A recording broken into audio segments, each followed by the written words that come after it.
नमस्कार,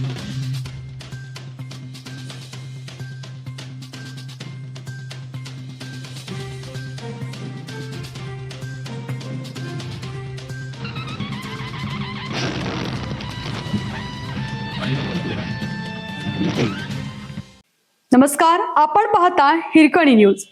हिरकणी न्यूज प्रत्येक क्षण ताज्या घडामोडी आणि महत्त्वाच्या प्रत्येक बातमीसाठी नेहमी तत्पर। माननीय मुख्य कार्यकारी अधिकारी जिल्हा परिषद कोल्हापूर यांना निवेदन।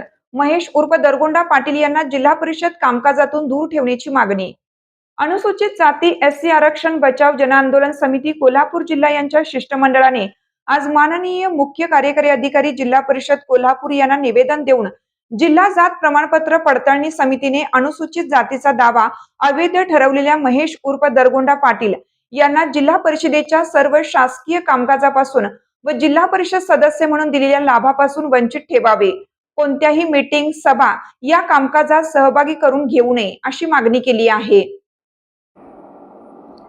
निवेदनात म्हटले आहे की जिल्हा जात प्रमाणपत्र पडताळणी समितीने महेश उर्फ दरगोंडा पाटील यांचे जात प्रमाणपत्र अवैध ठरवल्यानंतर ते अनुसूचित जातीसाठी राखीव जागेचे प्रतिनिधित्व करण्यास पात्र राहत नाहीत।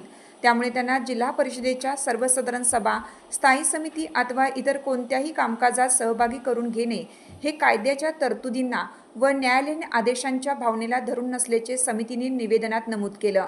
तसेच जात प्रमाणपत्र अवैध ठरल्यानंतरही ते जनरल सभेसारख्या महत्त्वाच्या बैठकीत उपस्थित राहून कामकाजात सहभाग घेत असल्यास हा प्रकार गंभीर असून संबंधित प्रकरणाची तातडीने दखल घेणं आवश्यक असल्याचे समितीने म्हटले आहे।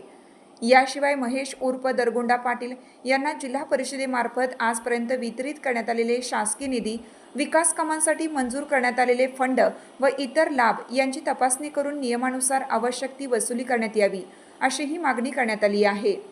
पुढे त्यांना येथून पुढे जिल्हा परिषदेच्या कोणत्याही प्रशासकीय अथवा शासकीय प्रक्रियेत सहभागी करून घेऊ नये, तसेच त्यांचे सदस्यपद रद्द करण्याबाबत सक्षम प्राधिकरणाकडे आवश्यक अहवाल तातडीने सादर करण्यात यावा अशी मागणीही निवेदनाद्वारे करण्यात आली।